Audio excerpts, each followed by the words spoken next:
Splendor Walter അല്ല, bullet Walter ചത്തിട്ട് wreath വെച്ചതുപോലെ തന്നെയായിരുന്നു special appearance ആയിട്ട് മമ്മൂക്ക വന്നത്. ഒരു ഗുണവുമില്ലാതെ ഒരു നിർഗുണ സ്പെഷ്യൽ അപ്പിയറൻസ്. ഒരു 3 മിനിറ്റ് ഉണ്ട്, അതിൽ 2 മിനിറ്റും കസേരയിലിരിക്കുകയാണ്. പിന്നെ അവസാനം മുടിയും മാറ്റിയിട്ട് ഒരു വരവുണ്ട്. അണ്ടർടാക്കറാണത്രേ, അണ്ടർ ട്രാക്കർ. ഹലോ ഗൈസ്, അപ്പോൾ തുടങ്ങാം. ദിസ് ഈസ് ബൊഗുവെ ചാനൽ. ചത്ത പച്ച എക്സ്പ്ലനേഷൻ. 2026 ജനുവരി 22 റിലീസ് ചെയ്ത ഒരു ഇന്ത്യൻ മലയാള ഭാഷ ആക്ഷൻ കോമഡി ചിത്രമാണ് ചത്താപ്പച്ച. അദ്വൈത് നായരാണ് സംവിധാനം ചെയ്തിരിക്കുന്നത്. പുള്ളിയുടെ ഫസ്റ്റ് ഡയറക്ടോറിയൽ ഫിലിം കൂടെയാണ് ചത്താപ്പച്ച. ഇതിൻ്റെ സ്റ്റോറിയും അദ്വൈത് നായർ തന്നെയാണ് ചെയ്തിരിക്കുന്നത്. ഇതിൻ്റെ സ്ക്രീൻ പ്ലേ സനൂപ് തൈക്കൂടമാണ് ചെയ്തിരിക്കുന്നത്. ഇതിൻ്റെ പ്രൊഡ്യൂസേഴ്സായിട്ട് വരുമ്പോൾ റീൽ വേൾഡ് എൻ്റർടൈൻമെൻറ്റ്സിൻ്റെ ബാനറിൽ ഷിഹാൻ ഷൗക്കത്തും റിതേഷും കൂടെയാണ് ഇത് പ്രൊഡ്യൂസ് ചെയ്തിരിക്കുന്നത്. ഷിഹാൻ ഷൗക്കത്ത് ഒരു ക്യാൻസ് ഫിലിം മേക്കിങ്ങിൽ നല്ല ഒരു പടങ്ങളൊക്കെ ചെയ്ത ഒരാളെന്നാണ് റിപ്പോർട്ടുകളിലൊക്കെ പറയുന്നത്. പിന്നെ ഇതിൽ പ്രധാന വേഷങ്ങളായിട്ട് വരുന്നത് നിങ്ങൾ കണ്ട പോലെ തന്നെ അർജുന അശോകൻ, റോഷൻ മാത്യു, വൈശാഖ്, ഇഷാൻ ഷൗക്കത്ത്. സപ്പോർട്ടിംഗ് റോളുകളായിട്ട് സിദ്ദീഖ്, ലക്ഷ്മി മേനോൻ, സായ് കുമാർ, അങ്ങനെ കുറച്ച് പേരുകളൊക്കെ വരുന്നുണ്ട്. ഈ സിനിമയുടെ മ്യൂസിക് നിർവഹിച്ചിരിക്കുന്നത് ശങ്കർ എഹ്സാൻ ലോയ് എന്നൊരു 3 പേരാണ്. അതായത് ശങ്കർ മഹാദേവൻ, എഹ്സാൻ നൂറായനി, ലോയ് മെൻഡോസ, അങ്ങനെ 3 പേരാണ്. ഇത് ഇവരുടെ ആദ്യ ചിത്രമൊന്നുമല്ല. ഇവർ ഈ ട്രയോലായിട്ട് ഒരുപാട് ലാംഗ്വേജസിൽ ഹിന്ദി, മലയാളം, തമിഴ്, മറാത്തി, തെലുങ്ക്, അങ്ങനെ ഒരുപാട് ലാംഗ്വേജസിൽ മ്യൂസിക് ചെയ്തിട്ടുണ്ട്. ആൻഡ് ഇൻക്ലൂഡിങ് അവർക്ക് ഒരുപാട് അവാർഡ്സുകളും കിട്ടിയിട്ടുണ്ട്, നാഷണൽ അവാർഡും കിട്ടിയിട്ടുള്ളതായിട്ടും പറയുന്നുണ്ട്. അപ്പോൾ അവരൊരു നല്ലൊരു ടീം തന്നെയാണ്. എല്ലാ കാര്യങ്ങളൊക്കെ അറിയാവുന്ന ഒരു നല്ലൊരു ടീം. അങ്ങനെയാണ് ആ ഒരു ട്രയോ തന്നെ അവർ ഒരുമിക്കുന്നത്. ആൻഡ് ഇതിൽ ഒറിജിനൽ സ്കോർ ചെയ്തിരിക്കുന്നത് മുജീബ് മജീദാണ്. എനിക്ക് പുള്ളിയുടെ ഫസ്റ്റ് പടം വരുന്നത് ആസിഫ് അലിയുടെ മന്ദാരം എന്ന സിനിമയിൽ കൂടെയാണ് പുള്ളിയുടെ ഡെബ്യൂട്ട് വരുന്നത്. പിന്നെ ഇപ്പം ശ്രദ്ധേയനായി വരുന്നതായിട്ട് എക്കോ, കളങ്കാവലിലൊക്കെ മ്യൂസിക് ചെയ്തിരിക്കുന്നത് മുജീബ് മജീദാണ്. അപ്പോൾ പുള്ളിക്ക് ഇപ്പം ഒരു നല്ലൊരു മാർക്കറ്റ് ഉണ്ട്, അല്ലെങ്കിൽ പുള്ളിക്ക് നല്ലൊരു ഹോപ്പ് ഓഡിയൻസിന് കൊടുക്കാൻ കഴിയുന്നുണ്ട് എന്നുള്ളതാണ് ഇതിൽ കൂടെ പറയാനുമുള്ളത്. പിന്നെ സിനിമയിൽ വരുമ്പോൾ നിങ്ങൾക്കറിയാമല്ലോ, ഇതൊരു WWE ബേസ്ഡ് ചിത്രമാണ്. അത് നേരത്തെ നമ്മൾ ഈ ട്രെയിലറിലും ടീസറിലും കാര്യങ്ങളിലൊക്കെ കണ്ടതാണ്. ആ ഒരു ഗുസ്തിയും റെസ്ലിങ്ങും ആ ഒരു ഫാഷൻ സെൻസും ആ ഒരു കൊമിക്കും കാര്യങ്ങളൊക്കെ ആയിട്ട് ഒരു 2 ചെറുപ്പക്കാർ എങ്ങനെയെങ്കിലും രക്ഷപ്പെടണമെന്നിരിക്കെ അവർക്കൊരു ഐഡിയ തോന്നുന്നു, ഇങ്ങനെ ഒരു സംഭവം ചെയ്യാൻ. ഇത് മുമ്പ് അവർക്കുള്ളൊരു ഐഡിയ ആയിരുന്നു. ആ ഒരു ഐഡിയ തീപ്പൊരിയാട്ടിട്ട് കൊടുത്തത് നമ്മളെ സ്പെഷ്യൽ അപ്പിയറൻസിൽ വന്ന മെഗാസ്റ്റാർ മമ്മൂക്കയാണ്. മമ്മൂക്ക വരുന്നത് ബുള്ളറ്റ് വാൾട്ടർ ആയിട്ടാണ്. അതായത് അത് തുടക്കത്തിൽ തന്നെ ആ സിനിമയിൽ ഉടനീളം ആ തുടക്കം തന്നെ അത് തന്നെയാണ്. സായ് കുമാർ അവിടെ, അതായത് ഒരു മല്ലനായിട്ട് ഗുസ്തിയും കാര്യങ്ങളായിട്ട് ആ കൊച്ചിൻ കാർണിവലിൽ ഇങ്ങനെ ചെയ്ത് വന്ന് വലിയ വമ്പൻ എന്നുള്ള പേരൊക്കെ എടുക്കുന്നു. അവിടെ നിന്ന് മമ്മൂക്ക എത്തി. മമ്മൂക്ക സായ് കുമാറിനെ തോൽപ്പിക്കുന്നു. അങ്ങനെ മമ്മൂക്ക അവിടെ വലിയ ആളാവുന്നു. അങ്ങനത്തെ ഒരു സിറ്റുവേഷൻ കാര്യങ്ങളിൽ ആ ഒരു തുടക്കം തന്നെ അവർ പറഞ്ഞിങ്ങനെ ഒരുപാടായിട്ട് പോകുന്നുണ്ടായിരുന്നു. നിങ്ങൾ എന്നെ കണ്ടതാണത്. അങ്ങനെ കുറച്ച് സിറ്റുവേഷൻ. പിന്നെ മമ്മൂക്ക അതൊരു എഡിറ്റിംഗ് രീതിനെ ഒരു ആർട്ടായിട്ട് എന്താ പറയുക, ഒരു ആനിമേഷൻ ടൈപ്പിലൊക്കെ അവരിങ്ങനെ കഥ പറഞ്ഞു പോകുന്നുണ്ടായിരുന്നു. ആ കഥ പറയുമ്പോൾ പോലും ആ ഒരു ഇൻട്രസ്റ്റിംഗ് പ്ലോട്ട് അവിടെ വന്നിട്ടില്ല സത്യം പറഞ്ഞാൽ. അത് നമുക്ക് കേൾക്കുമ്പോൾ തന്നെ ചെറിയൊരു ലാഗും കാര്യങ്ങളൊക്കെ ഉണ്ടായിരുന്നു. കാരണം ഒരു ലോഡ് ഉണ്ടായിരുന്നു പോലെ തോന്നി. കാരണം അതൊരു പെട്ടെന്ന് തീർക്കാവുന്ന, പക്ഷെ ഒരു ലോഡ് പറഞ്ഞുകൊണ്ടേ ഇരിക്കുമായിരുന്നു ആ ഒരു നറേഷൻ അങ്ങനെ വന്നത്. പിന്നെ ഇതിലേക്ക് വരുമ്പോൾ ആ സിനിമയിലെ 3 ചെറുപ്പക്കാർ, ആ തുടക്കത്തിൽ തന്നെ ആ ഒരു 3 ചെറുപ്പക്കാരുടെ ചെറുപ്പകാലം കാണിക്കുന്നുണ്ട്. അതായത് 3 കൊച്ചുകുട്ടികളും ആ കിളി എന്ന് പറയുന്ന ഒരു പെൺകുട്ടിയുടെ കൊച്ചുകുട്ടി, ആ 4 പേരായിട്ട് 3 പേരായിട്ട് തന്നെ നമുക്ക് എടുക്കാം. ആ പെൺകുട്ടിയെ മാറ്റി നിർത്താം. ആ 3 പേര് അവിടെ കാണിച്ചത് തന്നെയാണ് ആ ഒരു തുടക്കത്തിൽ ആ ഒരു വീട്ടിൽ കിടന്ന് ആ ബെഡിൽ ഒരു ഫൈറ്റൊക്കെ, അതായത് പിള്ളേരുടെ ഒരു തമാശ ഫൈറ്റൊക്കെ ഉണ്ട്. അത് കാണാനൊക്കെ ഇൻട്രസ്റ്റിംഗ് ആയിരുന്നു. പിന്നെ ആ പിള്ളേർ വന്നിട്ട് കുറച്ച് വെറുപ്പിക്കലും കാര്യങ്ങളൊക്കെ ഉണ്ടായിരുന്നു. അത് ഒരു പിള്ളേർ വന്നെന്ന് പറഞ്ഞാൽ അത് നല്ലതില്ലെങ്കിൽ നല്ലത് തന്നെയെന്ന് പറയാൻ പറ്റുമോ? അതിൽ വേറെ സംശയങ്ങളൊന്നുമില്ല. അതിപ്പം വേറെ സിനിമയിൽ ഇപ്പോൾ ഒരു നല്ലതായിട്ട് ഒരു കൊച്ചുകുട്ടി ചെയ്ത് നമ്മൾ നല്ലതെന്ന് പറയില്ല, അതുപോലെ തന്നെയാണ് ഇത്. നല്ലതില്ലെങ്കിൽ നല്ലതില്ലെന്നേ പറയും. അതിൽ വേറെ പേടിയും സംശയങ്ങളൊന്നും വേണ്ട. കാരണം അത് ആ ഒരു ഡെവലപ്മെൻറ്റ്, ആ ഒരു ബിൽഡപ്പ് ഒക്കെ കുറച്ച് ഓവറാണ്. ആ പിള്ളേർ ആ ട്രെയിലറിൽ ആ വാൾട്ടറിൻ്റെ പിള്ളേരെ തൊടാനായില്ലെന്ന് പറഞ്ഞപ്പോൾ ഒക്കെ ഒരു ഗുമ്മുണ്ടായിരുന്നു. ബട്ട് ആ സിനിമയിൽ വന്നപ്പോൾ ആ കൊച്ചുങ്ങളാണ് ആ സിനിമയിൽ പറയുന്നത്. അപ്പോൾ ആ ഒരു ആ ഒരു ബിൽഡപ്പിൻ്റെ ഒരു ഹൈപ്പ് പോയെന്ന് വേണം പറയാൻ. അതായത് ഇവർ നിൽക്കുമ്പോൾ അല്ലെങ്കിൽ ഇവർ ആ ഈ വലിയ വലിയ ആൾക്കാർ അർജുൻ അശോകനൊക്കെ വലിയ ആൾക്കാരായതിനു ശേഷം ആ കുട്ടികൾ അവിടെ നിന്നൊരു ബിൽഡപ്പ് കൊടുത്തിരുന്നെങ്കിൽ പിന്നെ അതൊരു ഹൈപ്പ് ആയിരുന്നെങ്കിൽ, ആ ഒരു കേൾക്കുമ്പോൾ ഒരു ഗുസ് ബംസ് ആയിരുന്നെങ്കിൽ. ഇത് ഒന്നിനും ഇല്ലാതായിപ്പോയി. ആ കുട്ടികൾ തന്നെ അതൊരു ഒരു എക്സാജറേഷൻ ഫൈറ്റും ആയിപ്പോയി. ആ പിള്ളേർ അവർ കിടന്ന് അടിവയ്ക്കുന്നതും കാര്യങ്ങളൊക്കെ അത് തീർച്ചയായിട്ടും അക്സെപ്റ്റബിളും അല്ല. ആ ഒരു സ്റ്റെൻഡെന്നും പറയാൻ പറ്റില്ല, ആ ഒരു മാന്തലൊക്കെ അക്സെപ്റ്റബിളും അല്ലായിരുന്നു. പിന്നെ സിനിമയിൽ തന്നെ ആ തുടക്കം ഇഷാൻ ഷൗക്കത്ത് വരുന്നിട്ട് ഒരു നറേഷനുണ്ട്. ഇഷാൻ ഷൗക്കത്തിൻ്റെ കുറച്ചൊരു കാര്യങ്ങളൊക്കെ ആയിട്ട് എന്താണ്ടാ എന്തു പറ്റി ബെറോട്ട കുറച്ച് എന്ന് വെച്ചാൽ കുറച്ച് ഓവർ സെൻറ്റി, അതായത് ഒരു എക്സ്പെക്റ്റേഷൻ ഇല്ലാതെ ചുമ്മാ അടിച്ച് വളുപ്പ്, അതായത് നമ്മൾ വളുപ്പ് ഒരു കോമഡി പറയുമ്പോൾ ഒരു വളുപ്പ് കയറി വന്നാൽ എങ്ങനെ ഇരിക്കും, നമുക്കത് ബോറടിക്കും. അതുപോലെ തന്നെയാണ് ഒരു കണക്ഷനും ഇല്ലാതെ ചുമ്മാ എന്തു പറ്റി ഒരു കണക്ഷൻ ഇല്ലാത്ത ഒരു ഇമോഷൻസ് ആയിരുന്നു. പക്ഷെ എല്ലാവർക്കും അത് കണക്റ്റ് ആയെന്ന് പറയുന്നു. അല്ലെങ്കിൽ എല്ലാവരും ഇപ്പം തന്നെ ഞാനിത് റിവ്യൂ ഇട്ടപ്പം ഒരുപാട് കമൻസുകൾ അല്ലെങ്കിൽ ഒരുപാട് കാര്യങ്ങളൊക്കെ എല്ലാവരും എൻ്റെ പറഞ്ഞിട്ടുണ്ടായിരുന്നു. എടാ എല്ലാവരും പോസിറ്റീവ് ആണ്ട, നീ മാത്രമാണ് നെഗറ്റീവ് ആണെന്ന്. ഞാൻ എൻ്റെ പേഴ്സണൽ ഒപ്പീനിയനാണ് പറഞ്ഞത്, എനിക്ക് തോന്നിയതാണ് പറഞ്ഞത്. എല്ലാവർക്കും തോന്നിയത് തന്നെ എനിക്ക് തോന്നണമെന്നില്ല, എനിക്ക് തോന്നിയതന്നെ നിങ്ങൾക്കും തോന്നണമെന്നില്ല. ഞാൻ എൻ്റെ അഭിപ്രായമാണ് പറഞ്ഞത്. അതിപ്പം നിങ്ങളുടെ അഭിപ്രായം പറഞ്ഞു. ഞാനിപ്പം ഒരു പടം കൊള്ളില്ലെന്ന് പറഞ്ഞാൽ നിങ്ങൾ കൊള്ളില്ലെങ്കിൽ അത് സമ്മതിച്ചു തരുന്നു, അല്ലെങ്കിൽ നിങ്ങൾക്ക് ഇഷ്ടപ്പെട്ടാൽ നിങ്ങൾ അത് സമ്മതിച്ചു തരുന്നില്ലല്ലോ. അപ്പം നിങ്ങളുടെ അഭിപ്രായമാണ് അതിൽ നിങ്ങളും പറയുന്നത്. അതിൽ വേറെ തർക്കങ്ങളൊന്നുമില്ല. കാരണം നമുക്ക് നമ്മുടെ അഭിപ്രായങ്ങൾ എവിടെ വേണമെങ്കിലും പറയാം, നമുക്ക് അതുമായിട്ട് സംസാരിക്കാം, അഭിപ്രായ വ്യത്യാസങ്ങളൊക്കെ ഉണ്ടാവാം, അത് സ്വാഭാവികമാണ്. പിന്നീട് വരുമ്പം അർജുൻ അശോകൻ്റെ ആ കുട്ടി കാര്യങ്ങൾ, ആ കുട്ടിയെ കാണുമ്പോൾ തന്നെ അതിൽ നമുക്കൊരു, അതായത് 2 പേരുണ്ടായിരുന്നു. ആര്? അർജുൻ അശോകൻ, ഇഷാൻ ഷൗക്കത്ത്. അല്ലെങ്കിൽ അർജുൻ അശോകൻ ഒറ്റയ്ക്ക് ആ കുട്ടിയെ കൊണ്ട് വളർത്തുന്നു. അപ്പോഴേ തന്നെ നമുക്ക് മനസ്സിലാവും ഇതിൽ ഈ കൂട്ടത്തിൽ ഒരുത്തനെ കാണാനില്ല, ആ ഒരുത്തൻ്റെ മകളായിരിക്കും ഇത്, വളർത്തുകയാണെന്ന്. അതിൽ വേറെ സംശയങ്ങളൊന്നുമില്ല. പക്ക പ്രഡിക്റ്റബിൾ സാധനം തന്നെയാണ് ഇതൊക്കെ. പിന്നെ അർജുൻ അശോകൻ റോഷൻ മാത്യുവിനെ പിടിച്ചു കൊടുക്കുന്ന ഒരു സീൻ എന്ന് പറഞ്ഞവർ കാണിക്കുന്നുണ്ട്. അത് സത്യം പറഞ്ഞാൽ ഒരു ബ്ലണ്ടർ സീനായിട്ടാണ് എനിക്ക് തോന്നിയത്. കാരണം അതിലെന്താണ്, എന്ത് പിടിച്ചു കൊടുക്കണം എന്നാണ്. അതായത് വൈശാഖ് നായറിൻ്റെ ആ ഒരു ഗ്യാങ്ങിലായിട്ട് വിട്രി എന്ന ഒരു ക്യാരക്ടറിൽ റോഷൻ മാത്യു അവർക്ക് വേണ്ടിയിട്ട് കുറേ കാര്യങ്ങളൊക്കെ ചെയ്തു കൊടുക്കുന്നു. പിന്നെ പോലീസും കാര്യങ്ങളും പിടിക്കുന്നു, പിന്നെ ജയിലിൽ കിടക്കുന്നു. അങ്ങനത്തെ ഒരു സിറ്റുവേഷനാണ്. അല്ലെ അതിൽ എന്ത് കാര്യമാണെന്നോ അല്ലെങ്കിൽ അത് ആ ഒരു കണക്ഷൻ അല്ലെങ്കിൽ ആ ഒരു എന്തിനു വേണ്ടിയിട്ടാണെന്നോ ഒരു ഇതൊന്നുമില്ല. ചുമ്മാ വന്നിട്ട് എന്തു പറ്റി, അത് ഞാനാണ്ട് അവനെ പിടിച്ചു കൊടുത്തത്, ഇവ എന്തിനാണ് പിടിച്ചു കൊടുത്തത്, അങ്ങനെ ഒരു എന്ന് വെച്ചാൽ ഒരു വ്യക്തതയില്ലാതെ അത് പെട്ടെന്ന് ഇങ്ങനെ പറഞ്ഞു പോലെയാണ് എനിക്ക് തോന്നി. പിന്നെ നിങ്ങൾക്ക് എന്തെങ്കിലും വ്യക്തത തോന്നി അല്ലെങ്കിൽ നിങ്ങൾക്ക് എന്തെങ്കിലും അനലൈസ് ചെയ്ത് വന്നപ്പോൾ കിട്ടിയെന്നുള്ളെങ്കിൽ അത് മറക്കാതെ കമൻറ്റ് ചെയ്തേക്ക്.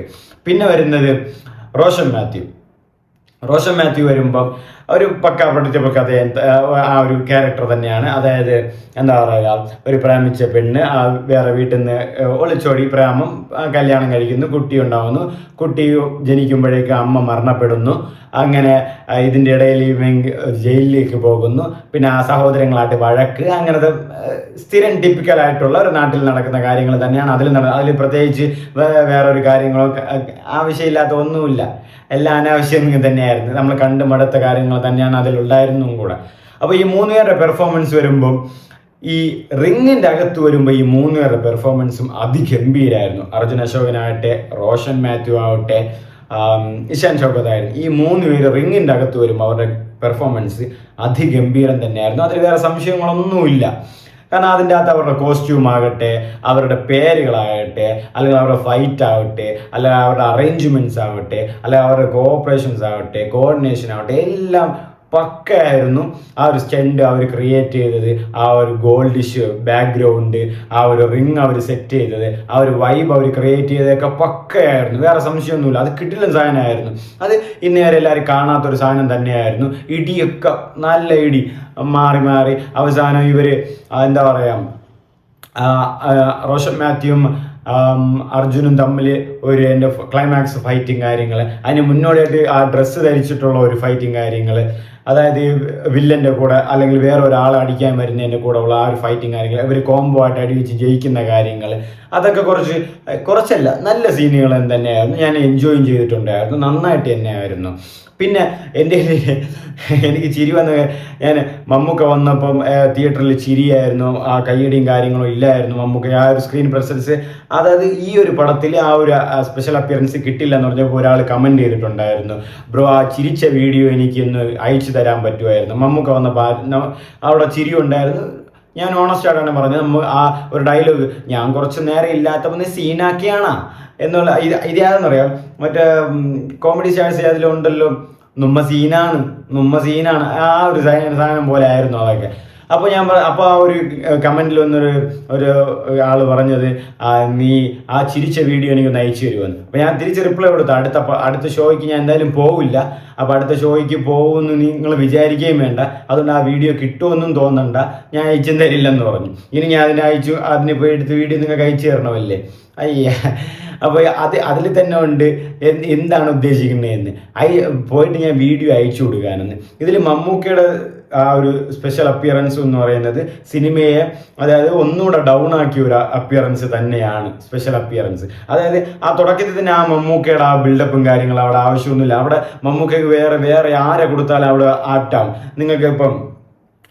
നിങ്ങൾക്ക് ഇതുപോലെ മലയാളത്തിൽ എത്ര പേരൊക്കെ ഉണ്ട്, ആ നല്ല ആൾക്കാരൊക്കെ, അല്ലെങ്കിൽ ഈ ഒരു ഫൈറ്റുമായിട്ട് ബന്ധപ്പെട്ട ആൾക്കാരൊക്കെ ഉണ്ട്, അവരെയൊക്കെ നിങ്ങൾക്ക് ഇതിൽ ചേർത്ത് ആ ഒരു സെറ്റപ്പ് കൊടുക്കാനുള്ളതേ ഉള്ളൂ. അത്രയ്ക്കുള്ള ബിൽഡപ്പ് അതിലുള്ളായിരുന്നു. ഇത്രയും വലിച്ച് ഇവർ ഒരു ഹൈപ്പിനും വേണ്ടിയിട്ടാണ് മമ്മൂക്കയെ വിളിച്ച് കയറ്റിയിട്ടുള്ളത്. ബട്ട് എല്ലാ സമയങ്ങളിലും ആ ഹൈപ്പ് ക്രിയേറ്റ് ചെയ്തത് ഫുൾഫിൽ ആവണമെന്നില്ല, സാറ്റിസ്ഫൈ ആവണമെന്നില്ല. അത് തന്നെയാണ് ഇവിടെ നടന്നിരിക്കുന്നത്. ഇപ്പം ഫുൾഫില്ലും ആയിട്ടില്ല, സാറ്റിസ്ഫൈ ആയിട്ടില്ല. കാരണം ആ തുടക്കം തൊട്ട് മമ്മൂക്ക എനിക്ക് ഒരു 4-5 മിനിറ്റ് മമ്മൂക്ക ഉള്ളൂ എന്ന് തോന്നുന്നു. 4 മിനിറ്റും അട്ടർ ഫ്ലോപ്പായിരുന്നു, പക്ക ബോറായിരുന്നു. ആ കോസ്റ്റ്യൂം ആവട്ടെ, ആ ഒരു സ്ലാങ് ആവട്ടെ, പിന്നെ മമ്മൂക്ക ഫൈറ്റ് ചെയ്ത് നിങ്ങൾ കണ്ടതാണ്. ഫൈറ്റ് ഒരു രീതിക്കും കൊള്ളില്ലാത്തൊരു ഫൈറ്റ് ആയിരുന്നു. നിങ്ങൾ തന്നെ പറ, അതെന്തോന്ന് ഫൈറ്റ് ആയിരുന്നു? നിങ്ങൾ കണ്ടിട്ട് എന്ത് ഗൂസ് ബംസ് അടിച്ചെന്ന്. മമ്മൂക്ക അവിടെ, പിന്നെ അതിലും കൂടാതെ സായികുമാർ അവിടെ കസേരയിൽ ഇരിക്കുകയാണ്, മമ്മൂക്കയും കൂടെ പോയിട്ട് 3 മിനിറ്റ് ആകെ കൊണ്ട് 3 മിനിറ്റിൽ 2 മിനിറ്റ് ആ കസേരയിൽ നിന്ന് മമ്മൂക്ക എന്തിരിക്കുകയാണ്. പിന്നെ മമ്മൂക്ക ആ ഹോസ്പിറ്റലിൽ ക്ലൈമാക്സിൽ വരുന്ന ഒരു സീനുണ്ട്, മുടിയൊക്കെ എങ്ങനെ ഇട്ടിട്ട്, അയ്യോ അല്ലെങ്കിൽ ഒരു നല്ല വിഗ്ഗെങ്കിലും കൊടുക്കായിരുന്നു. ഒരു നല്ലൊരു വിഗ്ഗെങ്കിലും കൊടുക്കുക, മുടിയൊക്കെ ഇങ്ങനെ ഇട്ടിട്ട് ആ ഒരു ചിരി വന്ന്. എനിക്ക് ആ ബസൂക്കയിലെ ലാസ്റ്റ് മമ്മൂക്ക ഇങ്ങനെയൊക്കെ ചെയ്യുമല്ലോ ക്ലൈമാക്സിൽ, ആ ഒരു സീനാണ് ഓർമ്മ വന്ന്. ചിരി വന്ന് സത്യം. എന്നിട്ട് അവസാനം അപ്പോൾ അവസാനം അടുത്ത് ഈ റിംഗ് ഓഫ് റൗഡീസിന് അടുത്ത് നമുക്ക് സ്റ്റെൻഡൊക്കെ എവിടെ ചെയ്യും, റെസ്ലിംഗ് എവിടെ ചെയ്യുമെന്ന് ആലോചിക്കുമ്പോൾ മമ്മൂക്ക ഒരു സ്ഥലത്തിൽ, അപ്പോൾ ചത്താ പച്ച.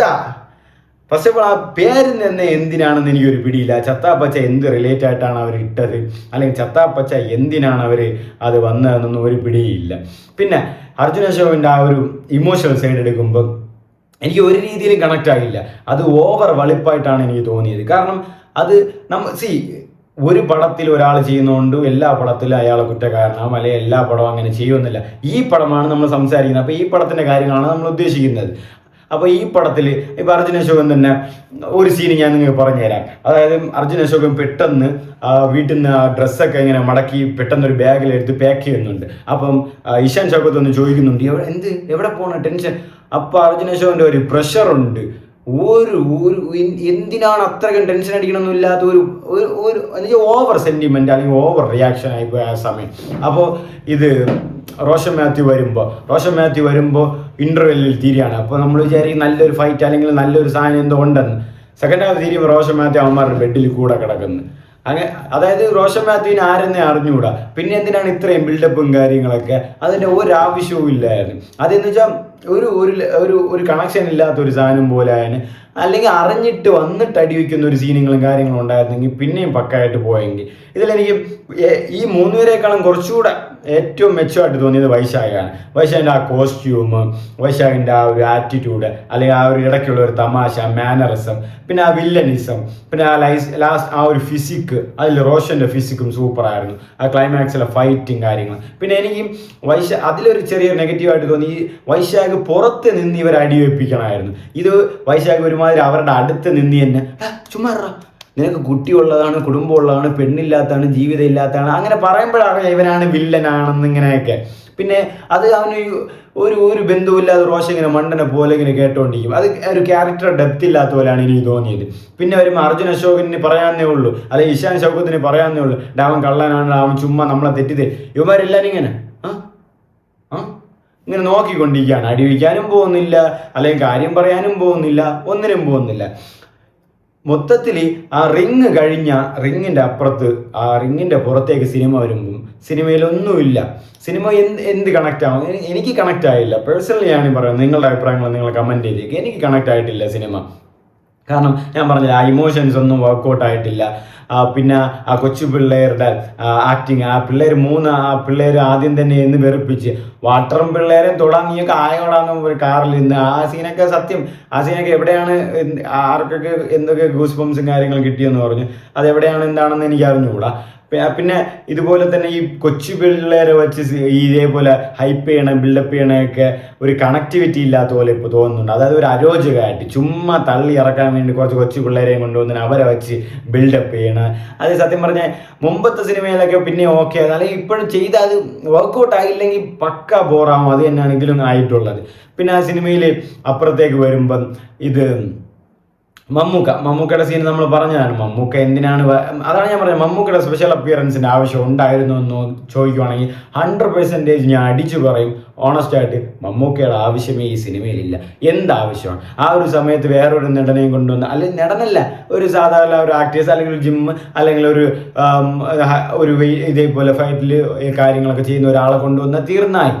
ഇതിൽ വേറെ അല്ലാതെ ഈ വൈശാഖ് 2-3 ഒരു ജൈൻ്റ് ആയിട്ടുള്ള ഒരു വലിയ മസിൽ ബിൽഡേഴ്സിനെ കൊണ്ട് അടിവയ്ക്കാൻ വരുന്നുണ്ട്. അവർ 2 അടിയുമാരുടെ നിന്ന് കൊള്ളുമ്പോൾ അവർ ചത്തായി. ആ ഒരു ഫൈറ്റിൻ്റെ ഒരു ആവേശമില്ല, അല്ലെങ്കിൽ ആ ഒരു ഫൈറ്റിൻ്റെ ഒരു ഡെപ്ത് ഇല്ല. എല്ലാത്തിലുപരി വൈശാഖ് എന്താ പറയുക, ഒരു നീഗ്രോ ആയിട്ടൊരു വലിയ ജിമ്മായിട്ടുള്ള ഒരുത്തിനെ അടിക്കാൻ വേണ്ടി കൊണ്ടുവരും. അവനെ വിളിക്കുന്നതാണ് ഉണ്ണിക്കുട്ടനെന്ന്. അത്രയും ഒരു ഫൈറ്റ് സീൻസും കാര്യങ്ങളൊക്കെ വരുമ്പോൾ ഉണ്ണിക്കുട്ടൻ എന്ന് വിളിച്ചപ്പോൾ അവിടെ തന്നെ പാതി കോമഡി സീനായി. പിന്നെ അവൻ വന്ന് 2 അടി അടിക്കുന്ന, ആ അടിയെന്നൊരു വ്യാപ്തി, എന്നുവെച്ചാൽ അവർ ഒരു ദേശീയ ആ ഒരു രോമാഞ്ചം, അല്ലെങ്കിൽ ആ ഒരു ഫൈറ്റിൻ്റെ ആ ഒരു ആവേശം അതിൽ കാണിക്കുന്നില്ല. ചുമ്മാ ഒരു കോമഡി സാധനം പോലെ അവിടെ കിടന്ന് ഓടുകയാണ് ആ ക്ലൈമാക്സിൽ. പിന്നെ ക്ലൈമാക്സിൽ ഏറ്റവും ഇഷ്ടപ്പെടാത്ത ക്ലൈമാക്സിലും ഇവന്മാർ 2 പേരും ഇങ്ങനെ അടി വെച്ചിട്ടിരുന്നിട്ട്, നീ അപ്പം ഇനി ഒന്നും ചെയ്യൂല അല്ലേടാ, ഡേ വാടേ. അപ്പോൾ വൈശാഖ് പറയും, ഡേ വാടേ, ഇനി നമ്മൾ കളി തുടങ്ങാമെന്ന്. ഒരു ബന്ധുവില്ലാതെ നമുക്കിനി അടി വയ്ക്കാമെന്ന്. അപ്പോൾ ആ ഒറ്റ സെക്കൻഡ് കൊണ്ട് റോഷന് മനസ്സിലാവും വൈശാഖാണ് വില്ലനെന്ന്. അതൊക്കെ എപ്പോഴും കണ്ട് മടുത്ത ഒരു സാധനം പോലെയാണ് എനിക്ക് തോന്നിയത്. അതുകൊണ്ട് തന്നെയാണ് ഞാൻ അങ്ങനെ പറഞ്ഞത്. അത് ഞാൻ തുടക്കത്തിൽ തന്നെ ഈ പടം ഇങ്ങനെ കണ്ടുവന്നപ്പോഴേക്കും ആ തുടക്കം തന്നെ ആ ലാഗ് ഉണ്ടായിരുന്നു. ബട്ട് എന്നാലും കണ്ടിരിക്കാമെന്ന് പറഞ്ഞിങ്ങനെ വരുമ്പോഴേക്കും ഇഷാൻ ഷൗക്കത്തും കുറച്ച് നറേഷനും കാര്യങ്ങളായിട്ട് വന്ന് പിന്നെ അങ്ങനെ പോകും. പിന്നെ അതിൽ വേറൊരു ചെറുക്കനുണ്ട്. ആ പയ്യന് ഒന്ന് പഴയ സിനിമയിലൊക്കെ ഉള്ളതാണ്. അപ്പം അതിൻ്റെ പേരെനിക്ക് പറഞ്ഞു. അതായത് അർജുന അശോകൻ്റെ കൂടെ ഒരു പയ്യനുണ്ട്, സരോഗിണിയ കപ്പൽ, അവർക്ക് എന്തോ ഒരു ബോട്ട് എന്തോ ഉണ്ട്, അതിൻ്റെ കൂടെ ഒരു പയ്യനുണ്ടായിരുന്നു. ആ പയ്യൻ്റെ ഒരു സെൻറ്റിമെൻ്റ് റോളുകളും കാര്യങ്ങളൊക്കെ ഉണ്ടായത്. ഞാൻ നീ വിളിച്ചില്ലെങ്കിലും വരെ എന്നുള്ള കാര്യങ്ങളൊക്കെ സത്യമാണ് അട്ടർ ഫ്ലോപ്പായിരുന്നു ചോദിച്ചാൽ ഫ്ലോപ്പായിരുന്നു. എന്നുവെച്ചാൽ ഇമോഷൻസ് ഒന്നും അങ്ങനെ ഒരു വെൽ കണക്റ്റഡ് ആയിട്ടൊന്നും വന്നായിട്ടൊന്നും എനിക്ക് തോന്നിയില്ല. എല്ലാം ഓവറായിട്ടാണ്. അതിപ്പം അവരുടെ എക്സ്പ്രഷനിലായിരുന്നാലും അവരുടെ സംസാരങ്ങളിലായിരുന്നു, എല്ലാം ഓവറായിട്ടാണ് എനിക്ക് തോന്നിയത്. പിന്നെ ഈ ചില സീൻസ് അല്ല, അതാണ് ഞാൻ പറഞ്ഞത്, ആ ഒരു റൗഡി, ആ ഒരു റിങ്ങിൻ്റെ അകത്തുള്ള സീൻസൊക്കെ പക്കയായിരുന്നാലും വേറെ സംശയങ്ങൾ ഇപ്പോൾ ഞാൻ പറയാം അതിന് 100 മാർക്ക് തന്നെയാണ്. കിട്ടില്ലനായിട്ട് ആ സിനിമാറ്റോഗ്രാഫിയൊക്കെ ചെയ്ത് എഡിറ്റിംഗ് പരിപാടി, ആ ഇൻ്റർവെഷ്യൽ ക്യാമറ ഇങ്ങനെ ചരിഞ്ഞിരിക്കും. അർജുന ഷോ ഇങ്ങനെ ഗ്രേറ്റ് കൊച്ചിൻ ഇങ്ങനെ ഒരു ബെൽറ്റും വെച്ചുകൊണ്ടിരിക്കുമ്പോൾ അവിടെ വെട്രി, അതായത് ആ റോഷൻ വന്നിങ്ങനെ നിൽക്കുന്ന സീൻ, അപ്പോൾ ഇൻ്റർമിഷൻ എന്നിങ്ങനെ കാണിക്കുമ്പോൾ ഇങ്ങനെ സ്ക്രീൻ ഇങ്ങനെ ചരിഞ്ഞിരിക്കും ക്യാമറ. അതൊക്കെ നല്ല കിടിലം പരിപാടിയായിരുന്നു. അപ്പം സിനിമാറ്റോഗ്രഫി ചെയ്തത് ആനന്ദാണ്, ഈ പ്രവീൺ പ്രഭാകരൻ എഡിറ്റ് ചെയ്തത്. അപ്പോൾ അതൊക്കെ നല്ലൊരു പരിപാടിയും കാര്യങ്ങളൊക്കെ ഉണ്ടായിരുന്നു. അവരുടെ ആ ഒരു ഞാൻ പറഞ്ഞില്ല, ആ പുറത്തുള്ള കൊച്ചി ഇങ്ങനെ കാണിക്കുന്ന സാധനങ്ങൾ, ആ കുളം കാണിക്കുന്നതൊക്കെ സൂപ്പറായിരുന്നു. അവർ കുളിക്കുന്നതും കാര്യങ്ങളൊക്കെ ആയിട്ട് നല്ല ഇതൊക്കെ ഉണ്ടായിരുന്നു. പിന്നെ ഷിയാൻ ഷൗക്കത്തിൻ്റെ ആ ഇത് മറ്റേ ഇത് എന്താ അതിൻ്റെ പേരെന്തോ പറയുമല്ലോ, ആ സാധനം മറന്നുപോയി. അപ്പോൾ ആ ഒരു സാധനം കാണിക്കുന്നത് ഇതെല്ലാം അത് ആ റിങ്ങിൻ്റെ അകത്ത് വെച്ച് ചെയ്യുന്നതൊക്കെ ഒരു ഇൻഹേലർ, ആ റിങ്ങിൻ്റെ അകത്ത് വെച്ച് അത് ചെയ്യുന്നതൊക്കെ അതൊക്കെ ഒരു ചെറിയ ഒരു ഇമോഷണൽ കണക്ഷൻ ആയിരുന്നു. പക്ഷെ അല്ലാത്തിടത്തോളം ബാക്കിയെല്ലാം ബേസ്റ്റ് തന്നെയായിരുന്നു. പ്രത്യേകിച്ച് റോഷനും ആ മോളുമായിട്ടുള്ളതൊക്കെ എല്ലാം അട്ടർ ഫ്ലോപ്പായിരുന്നു. റോഷൻ ചിലപ്പോൾ ജയിലിൽ കിടന്നാണെന്ന് അറിഞ്ഞൂടെ, ഈ വലിയ പിരികൊക്കെ കൊടുത്തു, മുടിയൊക്കെ ഇങ്ങനെ കൊടുത്ത് ജയിലിൽ കിടന്നുകൊണ്ടാണെന്ന് അറിഞ്ഞൂടെ അങ്ങനെ ഒരു വേഷം കൊടുത്താണെന്ന് അറിഞ്ഞൂടെ. ബാക്കി എല്ലാവരും കാണാനൊക്കെ നല്ല അടിപൊളിയായിട്ട് സൂപ്പറായിട്ടുണ്ടായി. പിന്നെ റോഷൻ്റെ ഫിസിക്കും വൈശാഖിൻ്റെ ഫിസിക്കും, 2 പേരുടെ ഫിസിക്കും ആ ഷർട്ടില്ലാതെയൊക്കെ നിൽക്കുമ്പോൾ പക്ക ഒരു വില്ലൻ്റെയൊക്കെ ഒരു മാനേഴ്സും ഉണ്ട്. പിന്നെ ഫൈറ്റൊക്കെ റോഷനൊക്കെ ചെയ്യുന്നൊക്കെ നല്ല കൈയൊക്കെ നല്ല പവറിലൊക്കെ പോകുന്നെങ്കിൽ അതൊക്കെ കൊള്ളാം. അതാണ് പറഞ്ഞത്, ആ ഫൈറ്റൊക്കെ വരുന്നത് ആ റിങ്ങിൻ്റെ അകത്ത് വരുന്ന സീനും കാര്യങ്ങളൊക്കെ സൂപ്പറായിരുന്നു. പിന്നെ മമ്മൂക്കയുടെ ഒരു ആവശ്യവും ആ സിനിമയിലില്ല. മമ്മൂക്ക എന്തിനാണ് വന്നതെന്നും ഒരു പിടിയില്ല, എന്തിനാണ് എവിടെയാണ് ഇത്രയും കാലം നിന്നൊന്നും പിടിയില്ല. അതിലൊരു സെൻറ്റിമെൻറ്റ്, അതായത് ഈ സുപ്രജ എന്ന് പറയുന്നൊരു പുള്ളിക്കാരുടെ പേരെ ഈ പറഞ്ഞ ക്യാരക്ടർ നെയിമാണ് സുപ്രജ. പുള്ളിക്കാരി പൈസയൊക്കെ കൊണ്ട് അർജുന അശോകന് കൊടുക്കുന്നുണ്ട്. അത് നമുക്ക് ആ പുള്ളിക്കാരി കൊടുക്കുമ്പോഴേ അറിയാം അത് ആരാണ് കൊടുക്കുന്നതെന്ന്. നമുക്കത് ആലോചിക്കാന്നേ ഉള്ളൂ. മമ്മൂക്കയാണ് കൊടുക്കുന്നത്. ലാസ്റ്റ് അത് ആരാണ് തന്നെന്നാണ് നീ വിചാരിച്ചു വെച്ചിരിക്കുന്നത്. അങ്ങനെ പിന്നെ മമ്മൂക്ക വരുന്നു. ഫസ്റ്റ് മമ്മൂക്കയുടെ സ്ലാങ് എന്ന് വെച്ചാൽ അട്ടർ ഫ്ലോപ്പായിരുന്നു. എന്തോന്ന് സംസാരമായിരുന്നു സംസാരിച്ച്. തുടക്കം തന്നെ വന്നിട്ട് ഞാൻ കുറച്ചു നേരം ഇല്ലാത്ത നീയൊക്കെ സീനാക്കിയാണ് എന്ന് മംഗ്ലീഷിലെ സംസാരിക്കണ പോലെ കൊടുത്തെങ്കിൽ പിന്നെയും നന്നായിരുന്നു. ഇത് എന്തോന്നും അല്ലെ, ഈ ഭീഷ്മപർവത്തിലൊക്കെ സംസാരിച്ചില്ല അതുപോലെ നല്ല ടൈപ്പ് സംസാരമൊക്കെ കൊടുത്തിട്ട് പിന്നെ അവിടെ വന്നിട്ട് പിന്നെ തീരെ എഴുതാന്നാ നമുക്ക് എന്തൊക്കെ ഇത് സംസാരിക്കണമെന്ന് ഒരു പിടിയില്ല. അവിടെ ഇരുന്ന് പിന്നെ ഒരു തലയിലൊരു കെട്ടും, അണ്ടർടാക്കറിൻ്റെ ഇതാണ് കേട്ടോ, തലയിലൊരു കെട്ടും ബുള്ളറ്റും സത്യം വിറപ്പിച്ച് ഒരു രീതിയിലും കൊള്ളൂലായിരുന്നു. അട്ടർ ഫ്ലോപ്പായിരുന്നു മമ്മൂക്കയുടെ ആ റോള്, സ്പെഷ്യൽ ക്യാമിയോ എന്ന് പറയുന്നത് ഒരു രീതിയിലും കൊള്ളൂല. അട്ടർ ഫ്ലോപ്പ് തന്നെയാണ്. അത് ഞാൻ 100 പ്രാവശ്യം അടിച്ചു പറയും. അട്ടർ ഫ്ലോപ്പ് മമ്മൂക്ക ഇതിൽ ചെയ്ത സ്പെഷ്യൽ അപ്പിയറൻസ്, അതിൽ വേറെ സംശയമൊന്നുമില്ല. മൊത്തത്തിൽ ആ റിങ്ങിൻ്റെ അകത്തല്ലാതെ പുറത്തുള്ള കാര്യങ്ങളൊക്കെ അത്യാവശ്യം ഫ്ലോപ്പ് തന്നെയായിരുന്നു വന്നിരുത്തുള്ളത് സിനിമയിൽ. പിന്നെ അദ്വൈത് നായറിൻ്റെ ഡയറക്ഷൻ പറയുവാണെങ്കിൽ പുള്ളിയുടെ ഫസ്റ്റ് ഡയറക്ടോറിയലാണ്. എടുത്തു പറയുന്ന ഡയറക്ഷനും കാര്യങ്ങളൊന്നുമില്ല, ബട്ട് ചെയ്തിട്ടുണ്ട്, കഴിയുന്ന രീതിക്ക് ചെയ്തിട്ടുണ്ട്. ബട്ട് ആ സ്റ്റോറിയും കാര്യങ്ങളൊക്കെ വന്നപ്പോൾ ഒരു ഡെപ്തും കാര്യങ്ങളൊന്നുമില്ല. ആസ് യൂഷ്വൽ നമ്മൾ കേട്ട കഥ തന്നെയാണ്. കേട്ട കഥകളൊക്കെ നമ്മൾ ഒരുപാട് എൻജോയ് ചെയ്തിട്ടുണ്ട്, അല്ലെങ്കിൽ ഒരുപാട് ബംസ് ഒക്കെ അടിച്ചിട്ടൊക്കെ ഉണ്ട്. ബട്ട് അത് ഓഡിയൻസിന് നല്ല രീതിക്ക് വർക്ക് ആവണം, അല്ലെങ്കിൽ കണക്റ്റ് ആവണോ എന്നല്ലാതെ അല്ലെങ്കിൽ ഫ്ലോപ്പ് തന്നെയാണ് ഇത്. ഞാൻ ഫസ്റ്റ് ഷോ കഴിഞ്ഞ് വന്നപ്പോഴും എൻ്റെ തിയേറ്ററിലുള്ളവരൊക്കെ അങ്ങനെ തന്നെയാണ് എൻ്റെ പറഞ്ഞിട്ടുള്ളായിരുന്നുണ്ട്. അതുകൊണ്ട് ഞാൻ അവരുടെ ഒപ്പീനിയനല്ല പറഞ്ഞത്, എൻ്റെ ഒപ്പീനിയൻ തന്നെയാണ് പറഞ്ഞത്. ഇതാണ് എനിക്ക് ചത്താപ്പച്ചയായിട്ട് തോന്നിയത്. പല ആൾക്കാർ മോഹൻലാൽ ഫാൻസിനൊക്കെ ഇങ്ങനെ ഇഷ്ടപ്പെടുമെന്ന്. ഞാൻ മോഹൻലാൽ ഫാനുമല്ല, മമ്മൂക്ക ഫാനുമില്ല. രണ്ടുപേരെയും പക്ഷേ എനിക്ക് ഇഷ്ടമാണ്. രണ്ടുപേരെ സിനിമകളും ഞാൻ കാണാറുമുണ്ട്. അതും ആദ്യ ഷോ തന്നെയാണ് ഞാൻ കാണുന്നത്. അപ്പോൾ രണ്ടുപേരും നല്ലത് ചെയ്താൽ ഞാൻ നല്ലത് തന്നെ പറയും, രണ്ടുപേരും മോശം ചെയ്താൽ ഞാൻ മോശം തന്നെ പറയും. അത് അവരാണെന്നും കൂടുതൽ അങ്ങനെ ഒന്നുമില്ല.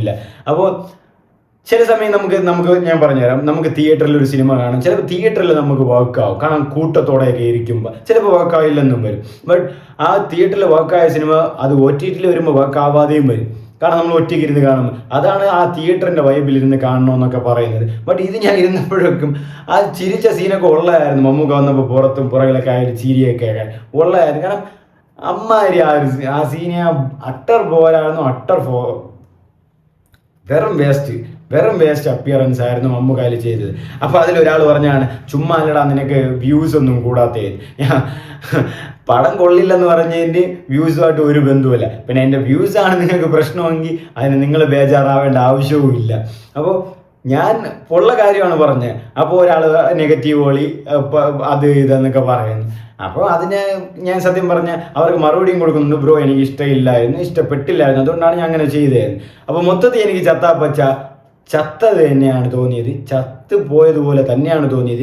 പ്രത്യേകിച്ച് ഈ മറ്റേ ഡയലോഗ് എന്തോ ഉണ്ടല്ലോ, ചത്തിട്ട് റീത്ത് വെച്ച പോലെ, അതുപോലത്തെ ഒരു സ്പെഷ്യൽ അപ്പിയറൻസും ആയിരുന്നു മമ്മൂക്കയുടെ. Bullet Walter